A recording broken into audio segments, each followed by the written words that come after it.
Ito na nga pala yung part 2 ng ating vlog sa motor show dito sa Botolan, Zambales, na kung saan may makikita tayong mga solid at nagagandahang mga unit guys. Halos karamihan lang dito nag-display lang ng motor guys katulad ko. May kulang pa kasi sa motor ko kaya hindi ko siya nilapag eh. Grabe, mabubusog talaga yung mata mo dito kakatingin sa mga unit na to. Talagang napaka-solid nila. Mapa-indo, mapatay, mapa-drag bike. So solid guys. Wala na ako ibang masabi.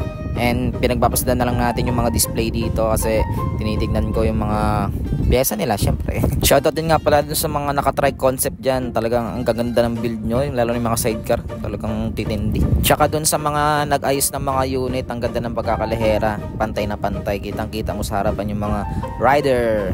Tapos dumating nga pala dito si Kuya Jun guys, aka Juni Boss. Siya nga pala yung nag-iisang choreographer ko kasi dati kaming magkagrupo.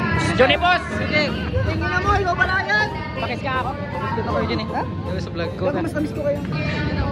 Juni Boss guys, so nandito na sa iba ay sa Botolan. Ibang-iba na talaga to si Kuya Junjun ko. Talagang sikat na siya. Ang dami nagpapapicture sa kanya. Baka Juni Boss yan. Tapos yan guys, so dala niya pala dyan si Lixie. Yan ang lalapag niya.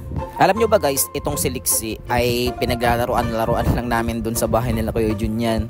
Nakatambak lang yun dun. Tapos pinapa-andar-andar lang namin dun. Kasi may time kasi na lalaban sana kami ng ibang lugar para sumayaw. Dun kami nag-stay sa kanila sa San Narciso. And nakita-kita na sila dito guys. Yan kasama si Kuya ko dyan. Bali, grupo namin dati is in GK family. Nagpapapicture sa kanya guys. Hindi nila alam amoy akong suka. Taga-Botolan ka ba? Taga-iba ako eh. Pero dating Tapos nililigawan ko tong pipe kay Kuya Jun. Kaso sabi niya mahal yan. Kaya natukan niya lang ako. Nagutom din kami guys kasi kakahintay, kakatayo doon. Kaya nag 7-Eleven muna kami.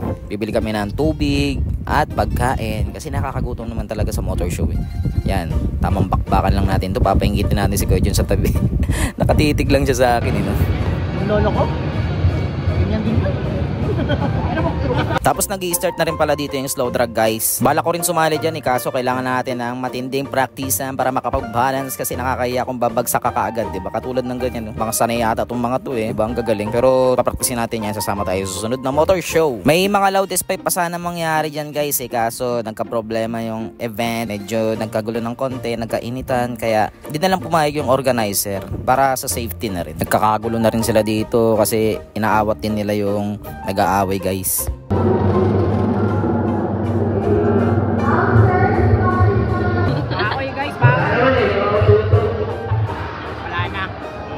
Nakita rin natin dito si Idol Northside, tamang pitik lang yan guys. Matik yan, maraming mga nakuha na naman yan. Tapos balak namin sana magkape guys kasi inaantok na kami. Kaso yung 5 piso kailangan luma pala.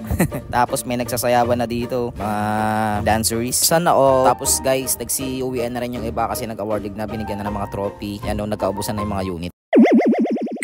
Labas ako